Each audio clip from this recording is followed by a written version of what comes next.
Welcome to episode 29 of The Milkman of St. Gaff's, an absurdist horror podcast. We have some new patrons to thank: Christine Mary Huang, Milkman White Badge, Free Falling Upwards, Fly Sprayer, and Milan Nigam. Milkman White Badge, thank you very much for your support. I really appreciate it. I also wanted to wish a warm happy birthday to Callum Doherty at Rusty Quill. Also, the website was down for a bit, but there's a brand new one up there now. Go have a look at howiemilkman.com. This episode is called The Message. It's time for The Milkman of St. Gaff's, starring Howie the Milkman.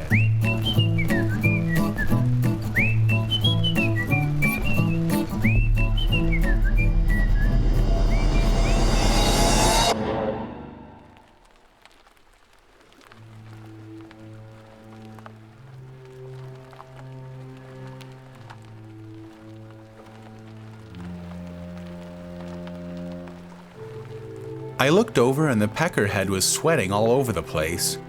His uniform was a mess.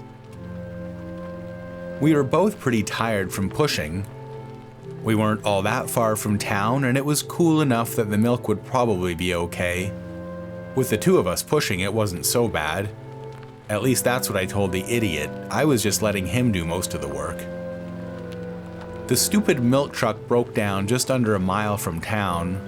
We'd just been out delivering milk to old Travis. I guess that's what the bad omen was about. As we were pushing, I thought back over the past couple of days. The rowboat and the fight with the giant bird. Sometimes I wondered how I kept from going under. But then some salty old sailor told me that it was a bad omen that the bird had died in the boat and then gotten eaten by the other birds. So strange.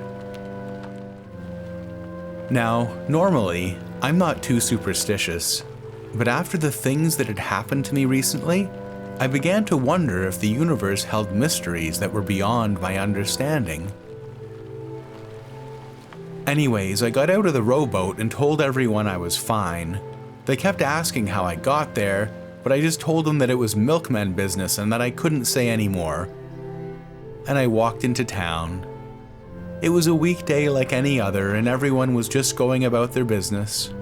If I hadn't died, if I'd never made it back, they'd be going about the exact same business, and I wouldn't even exist at all.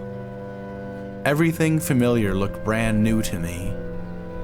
The pastel houses just stood there fending off the weather, the paint peeling ever so slowly, while over the years, people were born in there, made thousands of cups of coffee, and then died. It seemed like none of us really understood what it was all about. No one looked at me, even though I was looking at them. None of them really looked at each other. There was old Mrs. Doyle digging around in her garden, trying to make some flowers grow. I stopped and watched for a minute. Who was she kidding? She was digging and digging just so she wouldn't have to think about the big, heavy curtain that was about to drop right down on top of her whole show. The pleasant little town was really bothering me, at least in the city where people peed in the alleys and mugged each other with bats and knives. You knew what life was all about. And then I thought back about what the judge had said about me, that I was a creature of pure evil. Maybe digging in the garden was the right thing to do, and it was actually me that didn't understand what life was all about. Maybe there really was something wrong with me. I started feeling again like I couldn't get enough air, like the town was suffocating me. I was in deep need of spiritual counseling, so I made a beeline to the church right after stopping for a quick sandwich at Brixton's. Oscar was setting up for the few old ladies who came in to lunchtime service in the middle of the week. "Is Father Whelan in? It's an emergency." "He's in the back, just finished breakfast, I believe." Father Whelan was in his office, standing at the little counter with the sink and the holy cups and all of that. He was trying in vain to fold up some linen thing that he wore during services. "Father Whelan, I need to talk to you." "Howie, you're looking awfully pale. What's the trouble?" Something terrible happened. I think I drowned and died and then came back to life." He made some sort of mistake with the folding and had to start again. "Oh, for God's sake. Sounds like an awful dream." "No, it really happened. I got my leg caught in the rope in the water and I couldn't get to the top and I died." "Calm down, Howie. Just take a breath. Come on, breathe." Okay. He seemed to be getting annoyed at the folding, so he just tossed the linen aside and turned to face me. "Just tell me what's bothering you." "Well, when this happened, a judge told me. He said that I was a creature of pure evil and that I was bound to walk the earth forever or until I died, making everyone miserable." "You're not well, Howie. I think you should go lie down." He started polishing up a brass cup for the service. "But it's true, I've done all sorts of awful things. Maybe it's true that I'm possessed by evil." "What evil?" I scanned my mind for the right thing to say. "I lied about being from County Buckle. I'm from Mingsbite, and I lied on my application to the milkmen, and then I stole the file so no one would find out." "Oh, I see. Well, Howie, I've really got to get ready for service." "No, there's more. I've hurt people. I've really hurt them." He paused what he was doing and looked at me with a solemn look. "We all hurt those we love at some point or other. It's nothing to do with evil. A lot of the things we do, they're the result of earlier experiences. If, say, someone had a bad childhood and was mistreated by their parents, why, that explains their negative behavior later in life. Or if someone just isn't that smart when they're born, well, it's just a natural fact that they won't make good decisions. And the mind, we now know, is like a clock. And if some of the gears get broken or they weren't made properly, well, the mechanism just won't work properly anymore. But as the whaler taught us, we must offer our understanding and forgiveness to those who wander off the path. But the idea that there's some incorporeal force of evil that takes hold and makes you do bad things, a demonic possession, that's just nonsense, Howie. There's nothing in the world but bodies." As he was talking, I slumped down in the chair. I could hardly keep my eyes open. I'd hardly slept for a couple of days at least, and I was really exhausted. "You really don't seem well, Howie. I'd go see Dr. Barrett if I were you. Oscar?" I vaguely remember stumbling out of the church and Oscar catching me. "Oh, there you go. Easy, boy. Easy." Then we were on the sidewalk and I couldn't stand up straight, and Oscar was helping me along. Then the smell of crisp, fresh linen and the nice feeling of lying down when you're exhausted. And there was Dr. Barrett looming over me. The next thing I knew, it was morning. The sun was up and I felt a lot better. Dr. Barrett was doing something with some test tubes and beakers and pumps. "Ah, he is risen." "How did you know?" "I saw your eyes open." "Right. What are you doing there?" "A hobby of mine. I'm interested in theories of the vacuum. They used to think there was no such thing as a vacuum, that space was filled with ethereos." "Oh." "So what happened? You were exhausted, dehydrated. They told me you washed up in a rowboat." I'm not really sure what happened. I was on a mission, a secret one, and I fell in the water, and then I was here." "I see. You're essentially fine. You'll have to take it easy for a couple of days. I'll be happy to speak with Mr. Corwin about it. I know he can be difficult." "Thank you, Doctor." He struck a little flint sparking device and lit the burner, holding a beaker above it. "Scientists now think that sound cannot travel through a vacuum." "Oh, do scientists think there's such a thing as ghosts?" He thought about that. "It's a good question." Just then Naomi came in. "Ah, Naomi, could you go make some breakfast for our patient here?" "Sure, Doctor," and she left. She's begun apprenticing for me. But as I was saying, there are theories about a spiritual realm. If we'd evolved in a place with no air, if we lived in a vacuum tube, we wouldn't need ears because there'd be no sound, see? But maybe some mutations would allow some people to hear in those spaces where there might be traces of sound. Similarly, some theosophists claim that most of us simply lack the faculties to perceive the spiritual realm that exists all around us. That the evolutionary imperative to survive meant that we only perceive those things that have to do with survival, and that we're simply blind to large swaths of reality around us. Does that mean we can't tell if things are good or evil? He straightened up. Yes, I suppose the existence of things such as good or evil, things we can't measure or perceive, might well be just as real as height or extension or light if we had the right organs. But we see as if through unwashed windows, murkily. Not too long after, Naomi came in with some tea and toast with butter, which I ate, and then I fell asleep. I woke up to Beaver standing weirdly with his hat in his hand.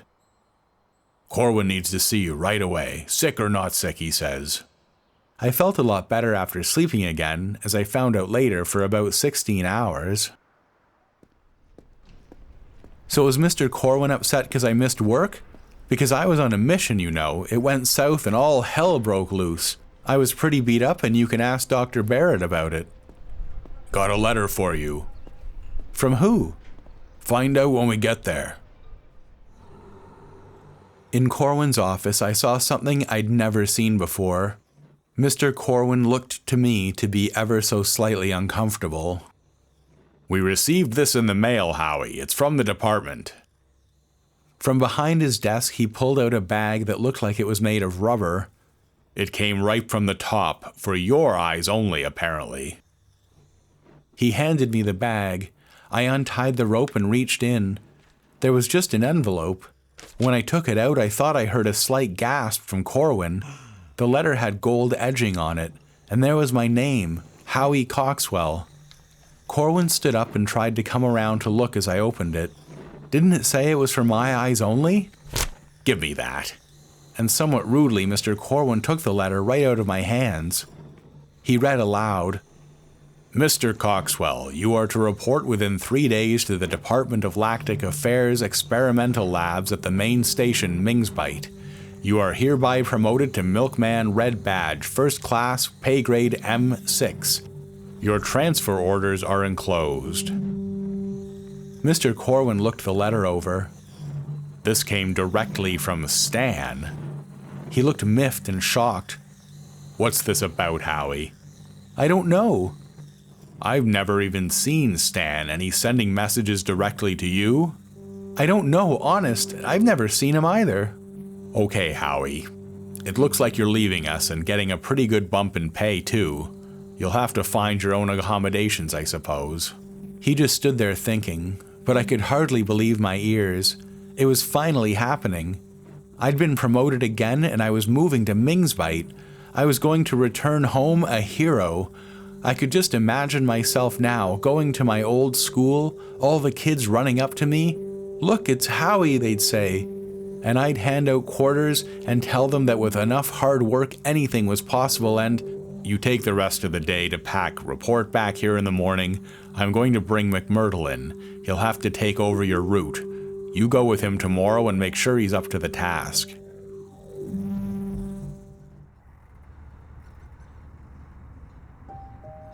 Back home, I looked around my place and realized that I didn't have all that much to pack. A few sets of clothes, the book Corwin gave me that I never read. I'd been daydreaming about my new life on my walk back, and now that I was here, the place looked small and shabby. Stormy never liked my room anyways. Stormy. What was I going to do about Stormy? I'd been sent back from the grave, and I'd vowed to do right by her. Maybe this message from the department was all part of the divine plan. Now Stormy could finally leave here and go to Mingsbite like she'd always wanted. But she was shacked up with McMurdo.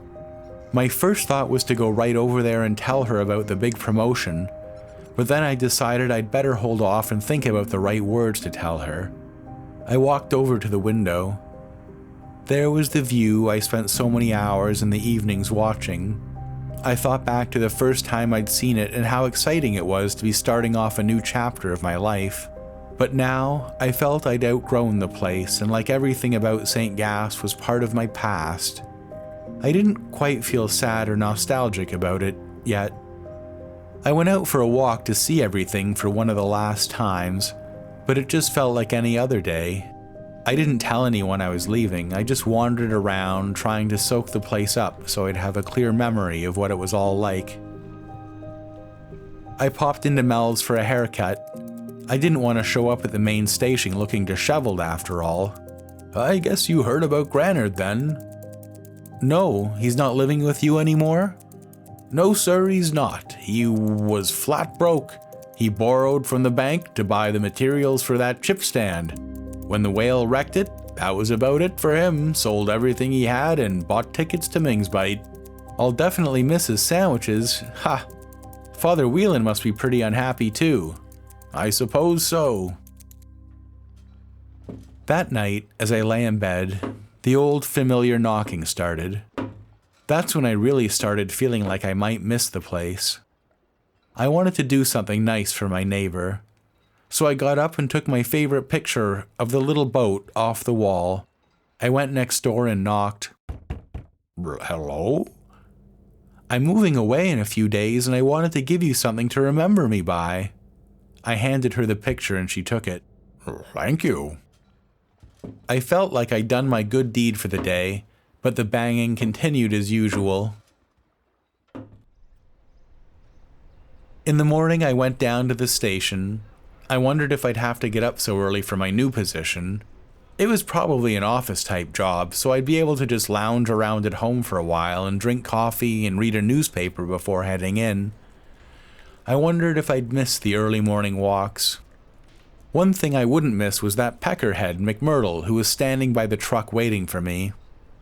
Looks like we're partners for today. Yeah. I jumped in and so did he.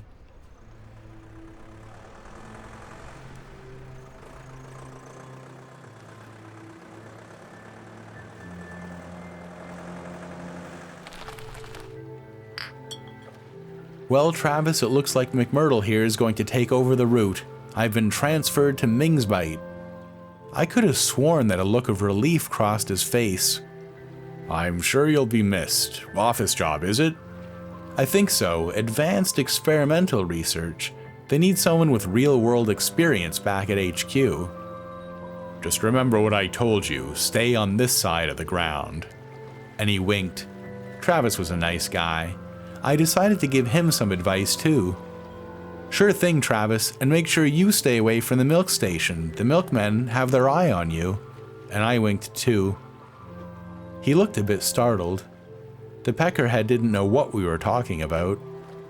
And like I mentioned earlier, we didn't make it much past our first stop at Travis's place.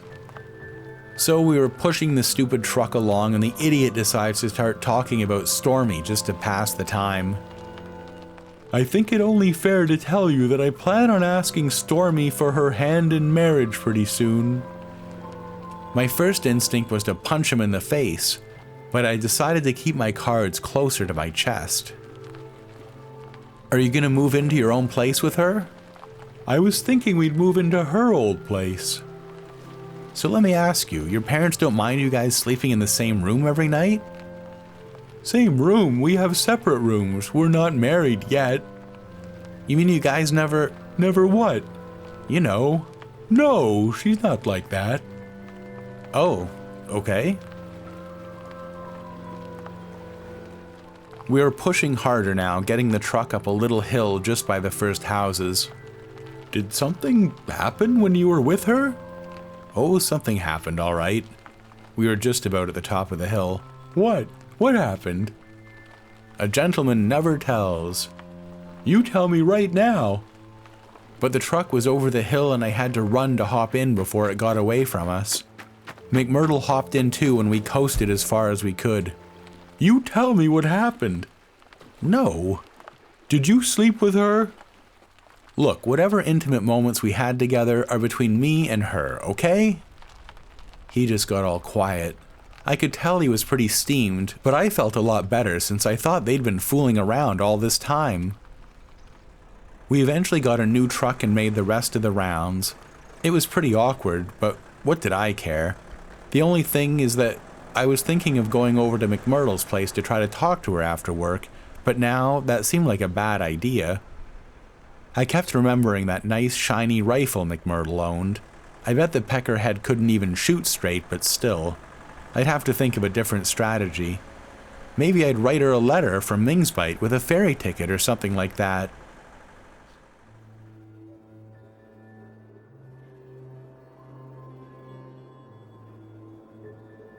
Anyways, after dinner, I kept thinking and thinking about what to do. I couldn't sleep. So I went out for a walk to commune with the moon and think about things. It was a perfect night with perfect stars and just a bit cool. Perfect thinking weather. I thought back about the first times I'd seen Stormy with her rose bushes, and about all the biscuits in the backyard. Those were good and wholesome times. How could anyone say I was a creature of pure evil? I'd made my share of mistakes, I'll admit, but can anyone who loves moments like those truly be evil?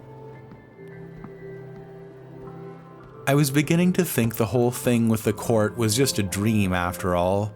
I'd done some bad things, but deep down, I'm a good person. And there was Stormy's old house, all dark as usual alongside all the more lit up houses. I stood there looking at the place. Stormy accused me that one time of being a peeping Tom. I just stood there wishing she'd show up and that we'd talk. And then I remembered what the kids back home used to say. If you break a window in an abandoned old house, you get to make a wish. So I picked up a rock from the garden, took aim, and threw. I won't tell you what I wished, but I will tell you that it came true almost right away. As I stood there making my wish, I saw a light come on, a match, then a candle. And then there was Stormy in the window. Howie, what are you doing there? Me, what are you doing there? This is my house. Why did you break the window? Why are you lurking around out there? Still just a peeping Tom, I guess. You must have heard by now, I got the big promotion. I'm headed for Mingsbite tomorrow. All the hard work paid off. So you got what you wanted after all. I sure did. Hey, why aren't you at McMurtle's? She gave me a dirty look and closed the window without saying anything else. I went up and knocked on the door, but she wouldn't answer. I probably could have kicked the door down or broken another window and gone in, but I thought that would probably just make things worse. So I just kept on with my walking. I wandered down to the harbor. I was alone. I had a bit of a knot in my stomach, and I didn't know if this was the moment when everything was going to work out for me and Stormy, or if it was just going to fall apart for good. I knew now that life doesn't always work out like the stories. Sometimes it takes longer for things to work out the right way. And then, far out at sea, there was a green flash. I thought I heard a whale song, and before I knew what I was doing, I was out in the sea, swimming. It was cold, but the water was calm, and I swam with a burst of energy that seemed to keep me warm.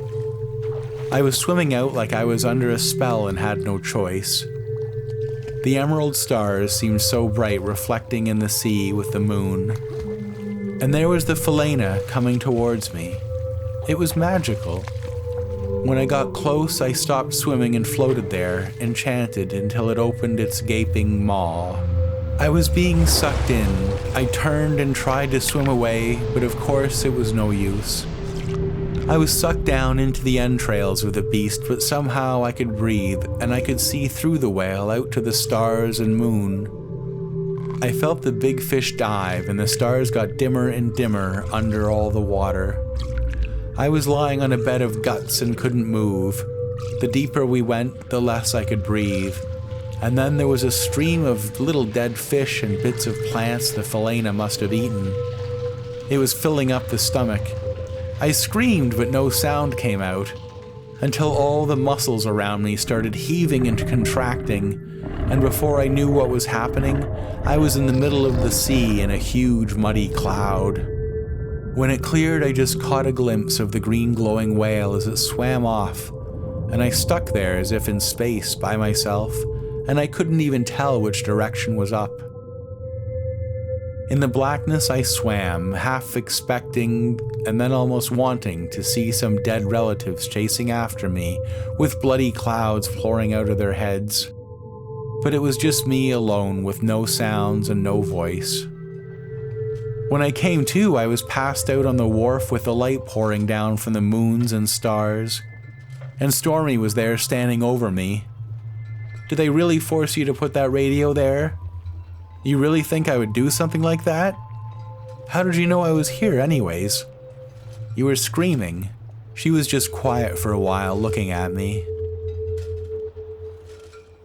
Albert kicked me out. He told everyone about you and me. Everyone's giving me dirty looks. I couldn't stand it at Stanley's grocery, the cashier, the way she took my money like it was dirty. A poetic feeling came over me, and I knew this was one of those memories that you'll always want to remember. I stood up in the moonlight. This place is no good for people like us, Stormy. We just can't sit around raising cats and getting old while the moons go around and around overhead.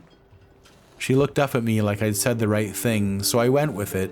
We were meant for adventure, the big city. I'm gonna shake the dust of this crummy town off my pants and I'm gonna see the world. She looked like she was really getting into what I said, so I decided to try for a home run. And Stormy, I want you to come with me. She broke down in tears and I got closer and wrapped my arms around her. I can stay with you? Of course, we can stay with my mother until we find our own place.